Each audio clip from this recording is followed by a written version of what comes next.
Jelajahi cara baru mendapatkan informasi. Download Metro TV Extend sekarang. Didukung oleh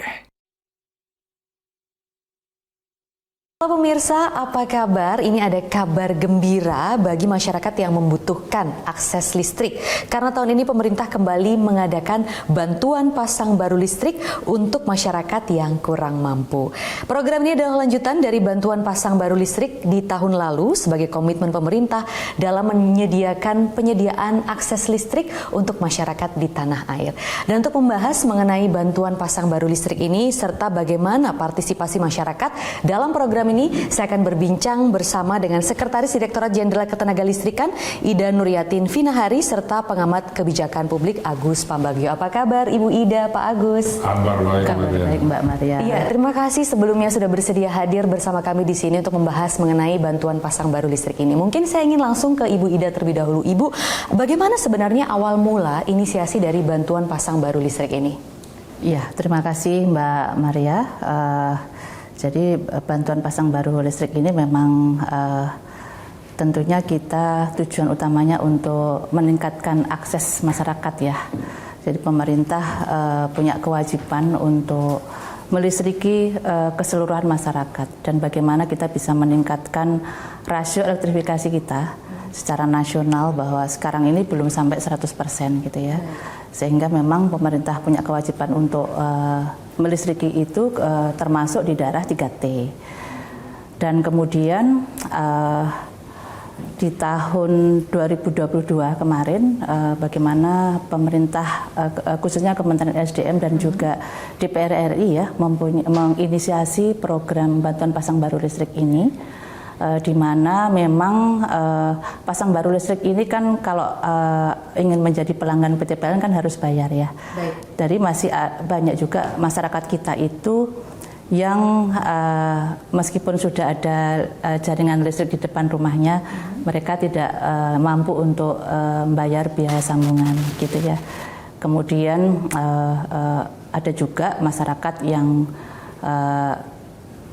sudah menikmati listrik, tapi dia tidak menyambung ke PT PLN Persero gitu ya. Jadi dia nyalur ke tetangga, itu juga banyak yang seperti itu. Sehingga inilah program BPPL inilah Khususkan untuk mereka ya. Khususkan untuk masyarakat yang tidak mampu tadi, yang untuk agar juga semuanya bisa menikmati listrik. Sebenarnya bagaimana sebaran dari bantuan pasang baru listrik ini sejauh ini dan juga sasarannya khususnya untuk daerah 3T tadi, Bu? Ya. Di tahun anggaran 2022 kemarin kita sudah memasang bantuan pasang baru listrik ini sebanyak 80 ribuan lah ininya dengan targetnya segitu, tetapi yang direalisasikan malah lebih 183 rumah tangga. Itu tersebar di 22 provinsi. Nah, kemudian di tahun anggaran 2023 ini ditingkatkan sebarannya tidak hanya 80.000 tetapi 125.000 rumah tangga di 34 provinsi. Kalau Pak Agus menyorotinya Pak, bagaimana tanggapan begitu ya dari konsumen terhadap program ini dan apa yang diharapkan masyarakat kalau Pak Agus melihat dari program bantuan pasang baru listrik ini Pak? Ya, tadi Bu Ida kan sampaikan ini untuk meningkatkan rasio elektrifikasi ya. Saya selalu berpendapat begini, kita di Indonesia kalau ada yang belum nyala listriknya, anak-anak itu kan sulit. Karena mereka merasa bahwa, oh kok beda saya dengan yang lain. Jadi upaya yang dilakukan oleh SDM itu memang sudah harus dilaksanakan. Dulu kan ada pakai lampu tenaga surya itu ya Bu ya, beberapa tahun yang lalu. Itu kan 3 tahun tahan dia harus masuk listriknya. Memang di sini lalu pada persoalan jaringannya PLN. Makanya itu 1 juta untuk nyambung itu cukup mahal dan tidak mungkin dibayar oleh masyarakat di 3T tadi ya. Jadi itu pemerintah memang harus turun tangan karena itu tanggung jawab negara untuk mengelektrifikasinya. Nah, disinilah apa yang harus kita sampaikan. Tetapi ini mungkin masih banyak juga orang yang tadi Bu Ida katakan dari tetangga atau gandol itu ya, atau nyolong listrik itu sebetulnya. Kita nggak tahu ya bagaimana bisa dia gantol dari itu namanya itu loss biasanya di PLN hitungannya ya. Nah, jadi untuk juga melepaskan itu supaya sama-sama bisa produktif karena kan tidak mungkin dia seumur hidup sampai turunan ke berapa miskin. Jadi mereka harus bisa berusaha dengan 450, 900 harusnya sudah bisa lah berusaha UKM kecil-kecilan. Nah kalau tanpa listrik kan praktis tidak bisa. Di Papua sana kan narik jaringannya saja nggak tahu berapa biayanya begitu ya. Jadi kalau apa yang dilakukan harusnya itu disambut baik oleh masyarakat. Oke, jadi ini bisa menjadi solusi untuk akses pemerataan listrik ya kalau Pak Agus Iya, menyoroti karena ini ya. orang hidup sekarang pakai listrik dan itu juga kalau tidak salah 3 lampu ya Bu Ida ya. 3 lampu, 1 stop kontak sehingga kita bisa nyolokin untuk charger HP. Itu membantu. Jadi tidak hanya sekedar terang, tapi kan sekarang semua nanti Serba digital Iya, gitu ya. dan Untuk semua usaha juga juga tersambung. butuhnya digital. Betul, jadi bisa ya? Bisa. Dan Untuk itu sampai ngecas menarik. handphone, oke. Dan tentu tinggal nanti kita tanya Pak Menkominfo kapan narik kabelnya ke situ atau mau pakai satelit. Yang penting masyarakat disiapkan dulu. Mungkin dia masih harus kegeser ke daerah tinggi untuk tapi minimal dia bisa. HP-nya itu tidak hanya cuma dia pegang aja. Kalau zaman dulu kan kulkas karena nggak ada listrik jadi lemari gitu kan. Nah, jangan sampai itu terulang sehingga itu ya. menjadi penting buat anak-anak kita ke depan lah supaya mereka bisa melek teknologi dan sebagainya. Kira-kira bagaimana nih Bu kalau begitu? Misalnya alokasi anggarannya begitu ya, karena ini tentunya masyarakat akan menyambut baik khususnya di daerah-daerah 3T tadi begitu. Untuk tahun ini dianggarkan sekitar 304 miliar ya. Kalau tahun lalu 120 miliar. Jadi naik ya sebenarnya, signifikan ya. Naik, kemudian targetnya kan juga naik ya. Tahun lalu 80.000, sekarang 125.000. Dan tahun 2024 pun juga masih akan berlanjut. 80 ribuan unit ya rumah tangga. Kenapa program ini tetap harus dijalankan? Tadi juga Pak Agus juga menyampaikan ya. Jadi sebenarnya masih banyak sekali masyarakat kita ini, terutama di Jawa. Di Jawa ini masih banyak yang nyalur ke tetangga. Dia bayar sih setiap bulan, tapi bayarnya tidak ke PLN, dia bayarnya ke tetangganya gitu. Nah, mereka kan memasang secara mandiri ya. Kalau artinya memasang mandiri kan dari sisi keselamatan ketenagalistrikannya kan juga berpotensi tidak terjamin ya. Nah itulah kita juga dalam rangka untuk membenahi seperti itu ya. Biasanya mereka kan kalau udah gratis ya oke saja dipasangkan gitu ya, karena kan sebenarnya dengan memasang sendiri mereka kan juga malah punya otoritas sendiri untuk ngatur ya kapan aku harus menghemat, kapan enggak gitu ya. Itu pun juga harusnya masyarakat juga bisa melakukan itu gitu dengan mempunyai meteran sendiri gitu. Oke, baik. Kita masih akan berbincang ya mengenai bantuan pasang baru listrik ini, masih banyak yang bisa digali di sini, misalnya bagaimana partisipasi masyarakat sejauh ini. Tapi jangan kemana-mana pemirsa, tetaplah bersama kami.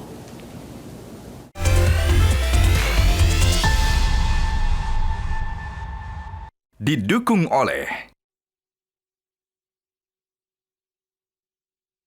Ya pemirsa, kita masih membahas mengenai terobosan pemerintah bantuan pasang baru listrik, dan juga saya masih bersama Ibu Ida di sini dan juga Pak Agus di sini. Kalau kita berbicara ini mengenai masyarakat ya, pastinya masyarakat ingin tahu apa sebenarnya yang didapatkan oleh masyarakat sebagai penerima manfaat di sini. Ibu Ida silahkan. Jadi masyarakat ini nanti akan mendapatkan instalasi listriknya yang di dalam rumah ya. Kemudian kayak MCB, saklar tadi Pak Agus sudah menyampaikan itu ya, lampu 3 titik gitu ya, termasuk colokan-colokan itu. Kemudian dia akan, kan namanya kalau masang listrik harus ada kita katakan sertifikasi layak operasi ya, namanya SLO. Ini juga biaya penerbitannya juga dikasih, termasuk biaya penyambungan. Jadi dari jaringannya PLN ke dalam rumah kan ada kabel-kabel yang harus disambungkan. Nah itu pun juga ditanggung di situ, termasuk token ya. Jadi token perdana dikasih 100.000 untuk tahun ini. Wah, sudah ada token isinya juga isinya ya Bu ya? 100.000 tapi hanya perdana ya. Iya, Nanti masyarakat minta lagi setiap bulan yang enggak, jadi perdana saja. Kemudian kalau dari sisi daya, tahun ini 900 VA dayanya.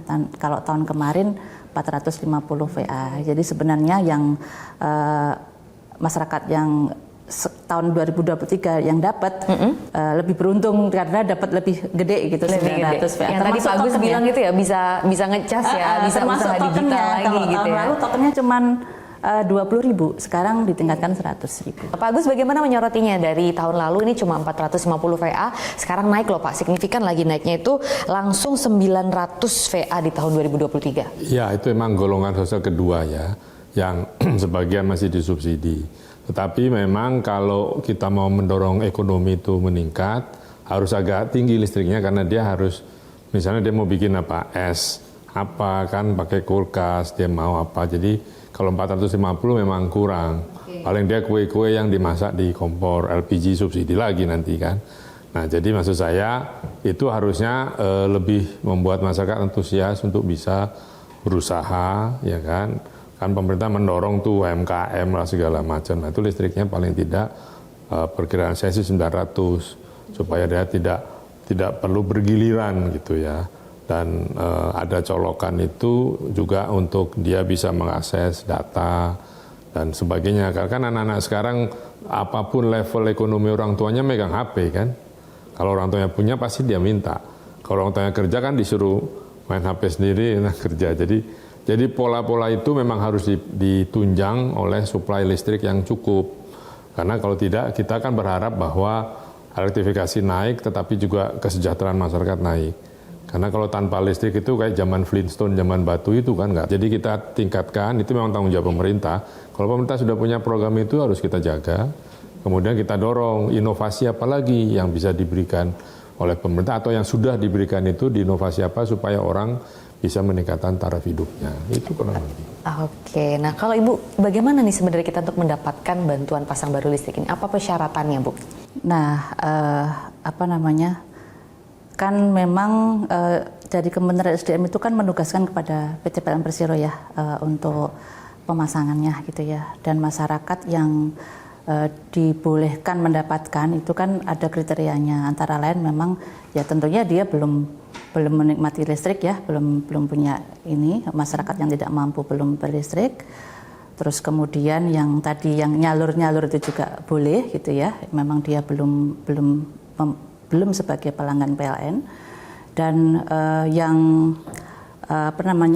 diutamakan memang yang terdaftar di DTKS, di data kesejahteraan sosial yang memang diupdate ya setiap bulan oleh Kementerian Sosial gitu ya. Itu juga kan masih banyak juga yang masuk di DTKS. Kalau toh seandainya tidak masuk di DTKS juga ada validasi dari desa gitu ya, kelurahan gitu, bahwa mereka memang layak untuk mendapatkan itu. Jadi memang, tetapi memang yang di depannya ada jaringan listrik PLN-nya gitu. Kalau masih jauh gitu, misalnya belum ada jaringannya, harus bangun dulu jaringan yang ini kelihatannya tidak masuk di kriteria situ. Kemudian saya akan kembali ke Pak Agus di sini. Pak Agus, apakah masyarakat penerima bantuan pasang baru listrik ini layak sebenarnya mendapat bantuan sesuai dengan ketentuan yang tadi Ibu Ida sampaikan? Ya, layak, tetapi sekali lagi di kita ini kan soal data harus kita perhatikan betul ya. Kan sudah beberapa kali Bu Menteri Sosial meng-cleansing data, membersihkan data DTKS itu, dan itu harus terus. Karena kita itu punya kecenderungan untuk agak licik gitu ya, untuk membohongi, sehingga data-data itu sering tidak akurat. Nah itu makanya tadi ya jadi itu mesti ada konfirmasi DTKS, lalu lingkungan, terutama Pak Lurah, Pak dan Bu Lurah itu, pengalaman saya di wilayah saya tinggal itu kita awasi betul, mengurangi orang yang tidak berhak itu harus kita aktif. Jadi masyarakat sekitar situ harus aktif melihat ini orang yang masih ada nggak? Karena nggak ada kadang-kadang, tapi KTP-nya ada gitu ya. Nah hal-hal itu yang perlu di-cleansing kembali. Saya sudah ingatkan Bu Menteri Sosial juga harus rutin kita cleansing sambil cek via lurahnya aja. Karena lurah yang bertanggung jawab kan di bawah, yang lapisan bawah. Nah kalau itu supaya jangan kita tuh cenderung melakukan sesuatu hal yang sebenarnya melanggar hukum. Nah pemerintah sudah mengeluarkan biaya tapi disalahgunakan. Nah ini yang harus hati-hati juga di monitor gitu ya, karena yang berhak itu banyak, kadang-kadang tidak berhak tapi dapat, ini yang harus hati-hati. Itu banyak nggak sih Pak yang kayak gitu? Biasanya kalau terkait dengan data DTKS itu banyak, meskipun sekarang sudah berkurang ya sejak kasus pandemi, tetapi itu masih ada. Jadi kira-kira mau masuk, saran saya ke Bu Ida, misalnya mau masuk satu daerah, di cleansing dulu datanya, bener nggak dia ini, ya DTKS kita pakai, panggil lurahnya memastikan, karena lurah yang harus paling tahu. Baik, masih banyak yang bisa dibahas ya di sini Ibu terkait dengan bantuan pasang baru listrik ini, tapi kita harus jeda sekali lagi. Jangan kemana-mana pemirsa, tetaplah bersama kami. Didukung oleh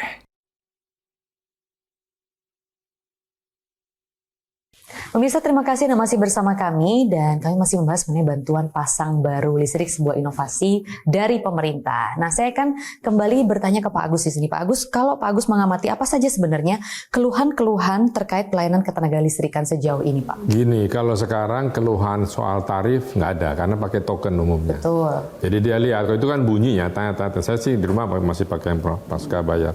Tapi itu mengurangi komplain soal tarif orang bayar berapa dan seterusnya.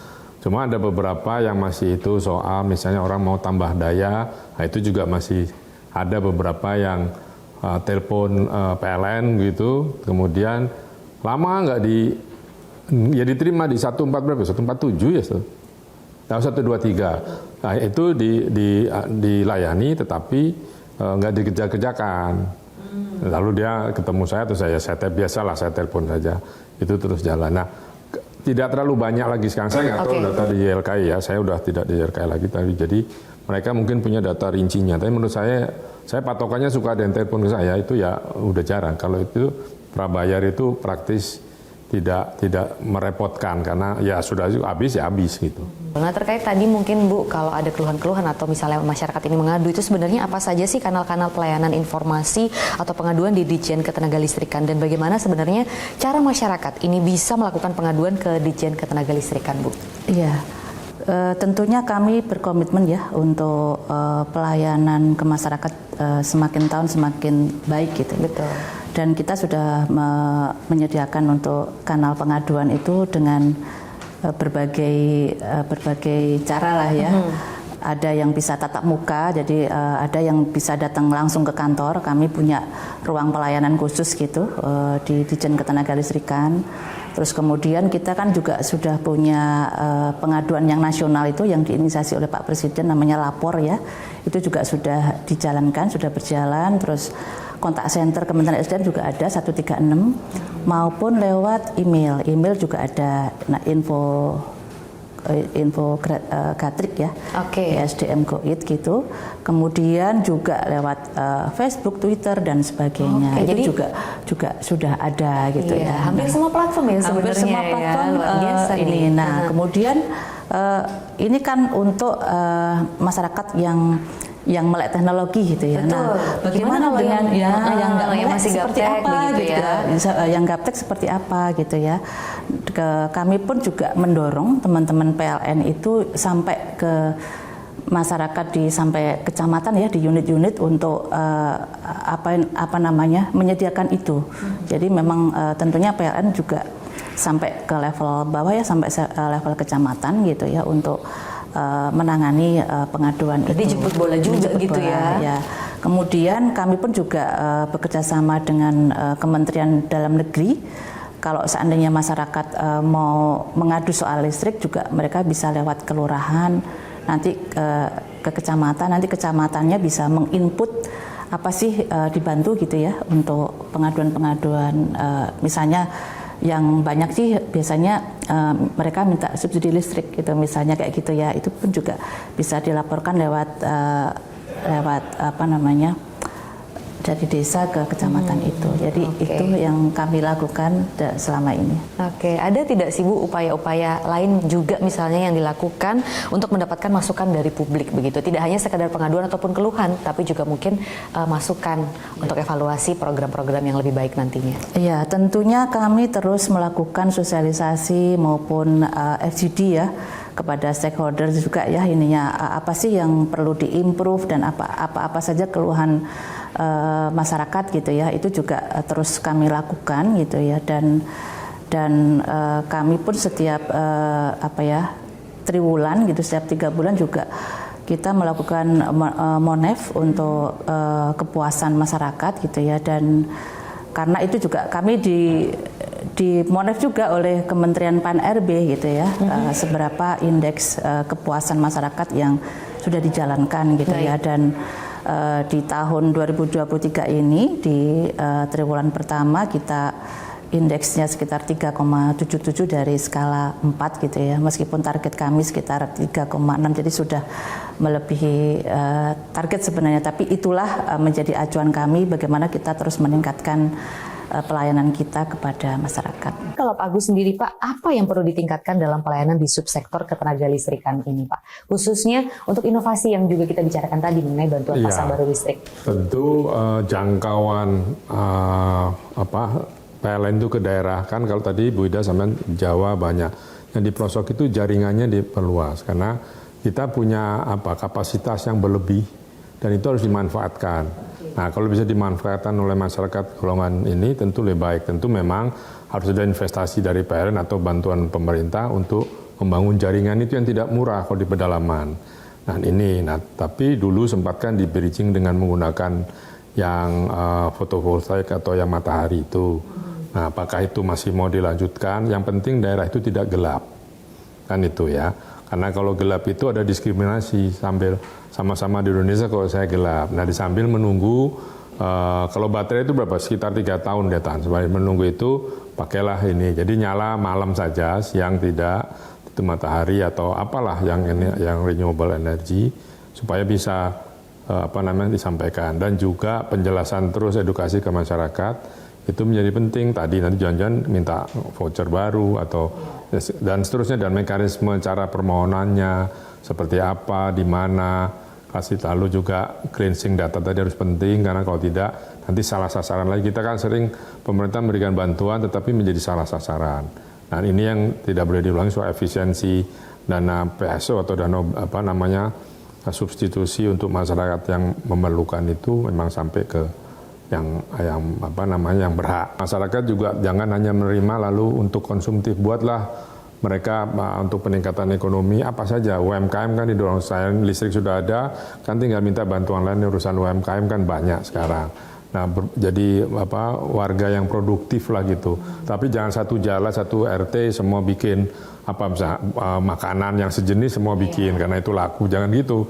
Jadi juga harus dilatih. Jadi tugas bukan hanya tugas SDM, tapi tugas kita semua melatih mereka menjadi inovatif untuk membuat apa saja dengan adanya listrik ada di rumahnya. Untuk evaluasinya sendiri Ibu Ida terkait pelayanan publik di Ditjen Ketenagalistrikan dan juga mungkin terkait dengan program bantuan pasang baru listrik ini sampai ada peningkatan begitu ya, harapannya silahkan Ibu. Ya, tentunya sih bantuan pasang baru listrik ini nggak selamanya gitu ya, nggak selamanya akan dilakukan oleh Kementerian SDM gitu. Dan mendorong masyarakat sih kalau memang mampu untuk nyambung listrik sendiri mungkin akan jauh lebih bagus gitu ininya. Jadi memang ujungnya BPPL ini memang akan diutamakan kepada masyarakat yang memang benar-benar tidak mampu secara finansial untuk bayar penyambungan. Tapi kalau masyarakat yang sebenarnya mampu tapi menyalur dan sebenarnya mampu, ya tolong untuk dapat segera mengajukan untuk dilakukan penyambungan kepada PLN Persero. Itu mungkin. Ya, karena namanya subsidi itu selalu yang mampu pun mau ikut, contoh LPG, contoh semua kan. Jangan sampai ini nanti yang sudah punya listrik dia mengajukan. Ya. Misalnya dia punya pavilion, ini belum rumah lain gitu. itu padahal tricky. Satu udah sebenarnya wajibnya udah itu gitu ya. Itu tricky di masyarakat yang harus kita edukasi juga. Oke, ini kesadaran masyarakat bahwa memang ini dikhususkan bagi yang kurang mampu begitu ya. Dan belum punya listrik. Itu harus ditekankan. Baik, terima kasih Sekretaris Direktorat Jenderal Ketenagalistrikan Ida Nuriyatin Vinahari, juga pengamat kebijakan publik Agus Pambagio sudah berbagi informasi mengenai bantuan pasang baru listrik ini. Semoga sehat-sehat terus Ibu dan juga terima kasih. Dan pemirsa, ya itu tadi pembicaraan dan juga perbincangan kami mengenai bantuan pasang baru listrik. Semoga bantuan pasang baru listrik yang merupakan inovasi dari Kementerian SDM ini bisa membuka peluang-peluang usaha dan juga kekreatifan bagi masyarakat Indonesia. Saya Maria Liziasi, terima kasih dan tetaplah bersama kami hanya di Metro TV. Cara mudah mendapatkan informasi dengan satu sentuhan jari. Download Metro TV Extend.